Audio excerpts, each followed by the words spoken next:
वक्त इधर चला उधर चला। जी हां, सियासत का दस्तूर निराला है। जब तक नेता एक दल में होते हैं सुर अलग सुनाई देते हैं, लेकिन जैसे ही दल बदल लेते हैं सुर ऊपर नीचे होने लग जाते हैं।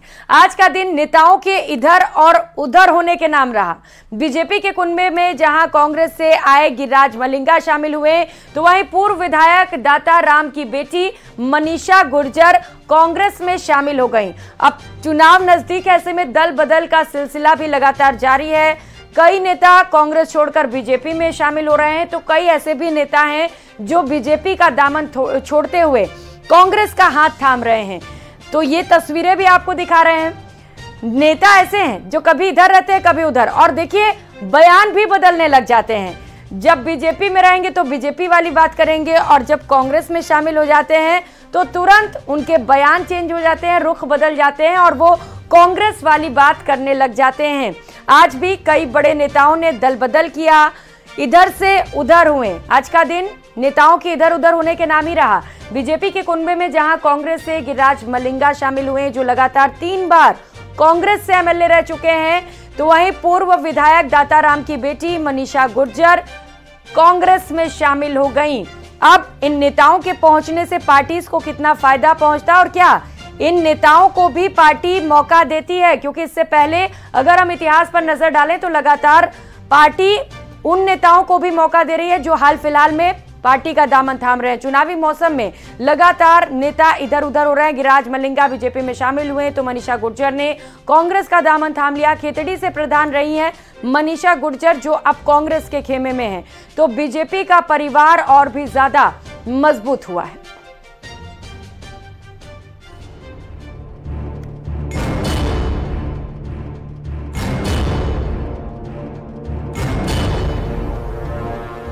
मैं काफी दिनों से कांग्रेस में था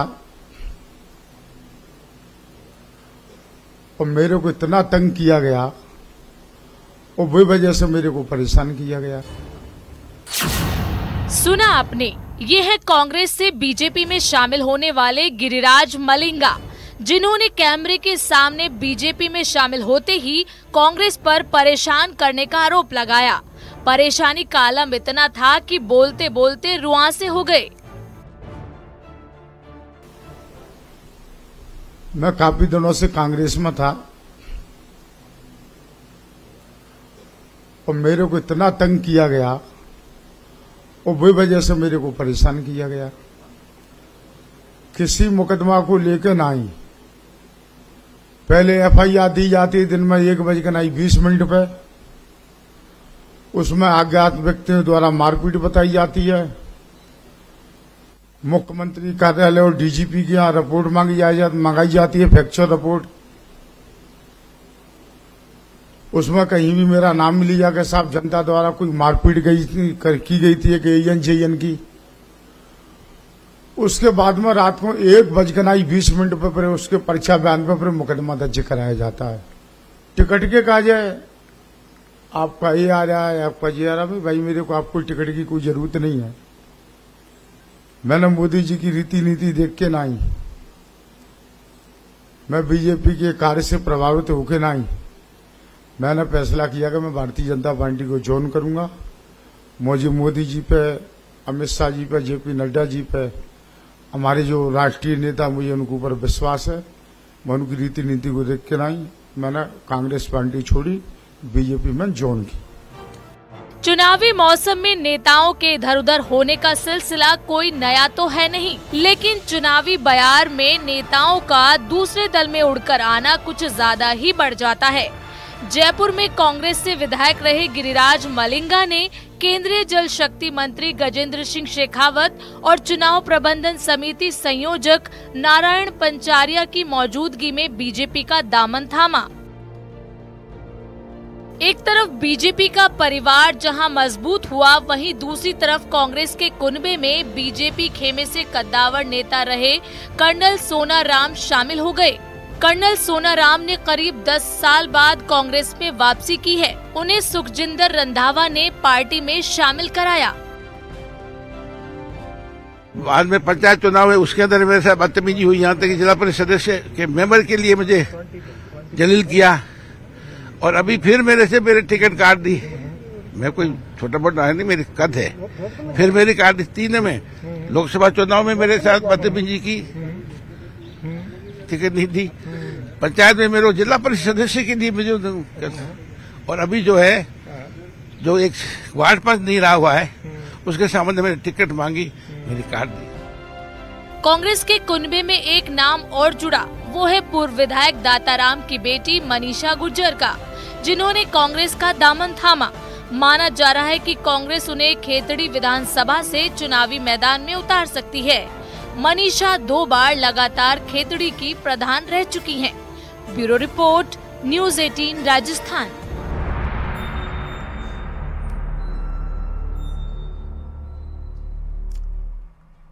और खबरों में आगे बढ़ेंगे। बड़ी खबर की ओर रुख करते हुए महेश जोशी के घर आर तिवारी पहुंचे हुए हैं। हाल ही में उन्हें कांग्रेस से टिकट मिला है। जोशी का समर्थन मांगने के लिए आर तिवारी उनके पास पहुंचे हैं।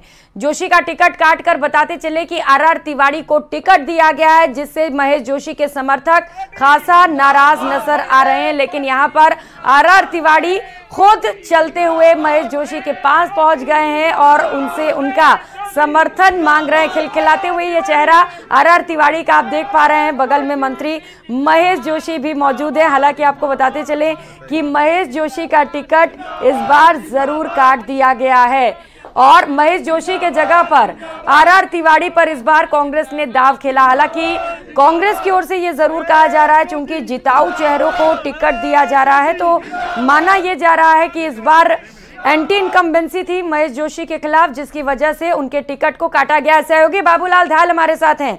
बाबूलाल, खुद आर तिवारी पहुंच गए हैं समर्थन के लिए। अब क्या लग रहा है कि महेश जोशी के जो समर्थक है वो साथ देंगे आर तिवारी का? बिल्कुल लग यही रहा है। माहौल में कहीं कोई तनाव नहीं बल्कि खुशियां पसरी हुई दिख रही हैं। यहाँ पर आप देखिएगा कि किस तरह से महेश जोशी ने जो है गले लगाया आर तिवारी को और दोनों ने जो है गले लग करके एक दूसरे को शुभकामनाएं दी हैं। और देखिएगा आर तिवारी जिला अध्यक्ष हैं। टिकट भले महेश जी को नहीं मिला है, लेकिन कोई गिला शिकवा यहाँ पर नजर नहीं आ रहा। सबसे पहले महेश जी से बात करेंगे। महेश जी, टिकट कटा, दुख तो हुआ होगा, लेकिन खुशी भी होगी कि एक साधारण कार्यकर्ता को पार्टी ने टिकट से नवाजा आपकी जगह। निश्चित रूप से मैं ये कह सकता हूँ, हर आदमी की अपनी प्राथमिकता पहली होती है, लेकिन मैं अपनी प्राथमिकता के बाद अगर मेरी प्राथमिकता पूरी नहीं हुई एक अलग बात है। लेकिन पार्टी कार्यकर्ता के रूप में जो निष्ठा, जो समर्पण आर तिवारी जी का 1975 से लेकर अब तक रहा है, 78 में इंदिरा जी के समय में जेल भी गए, तो ऐसा समर्पण लगातार बना रहना बड़ी बात है। ऐसे कार्यकर्ता को टिकट मिला, मुझे बहुत खुशी है। ये डिजर्व करते हैं। जैसा मैंने कहा, भाई मेरी पहली प्राथमिकता मेरी थी, लेकिन उनके बाद जो टिकट मिला, मैं समझता हूँ पार्टी ने बहुत उचित फैसला किया है। तो किस तरह से आप इनको जिताने के लिए निकलेंगे? जब आप अपने इलाके में जाएंगे, टिकट इनको मिला है, जब आप इनके लिए वोट मांगेंगे तो जनता कहेगी आपका टिकट कट गया, तो फिर किस तरह से जवाब देंगे? क्या आपने जो विकास कराया है उसके नाम पर आप तिवारी जी को वोट दिलाने की पहल करेंगे? हर तरीके से जो काम हमने कराए, देखिए हमारी पहचान पार्टी से है। हमारी पहचान पार्टी से, हम काम इसलिए करा पाए कि पार्टी की सरकार थी। पार्टी की सरकार नहीं होती तो काम नहीं होता। तो पार्टी के पीछे हमारी पहचान है, चाहे तिवारी जी की पहचान हो, चाहे मेरी पहचान हो, चाहे कार्यकर्ताओं की पहचान हो, वो पार्टी के पीछे है। पार्टी ने फैसला, मुझे टिकट देने का जब फैसला किया था तब भी किसी का टिकट कटा था। तो मंत्री महेश जोशी को आप सुन रहे थे, जो आप खुलकर आर तिवारी के समर्थन में। हालांकि आपको बताते चले कि महेश जोशी का टिकट पार्टी ने काट दिया है। फिलहाल यहाँ रुकेंगे एक छोटे से ब्रेक के लिए।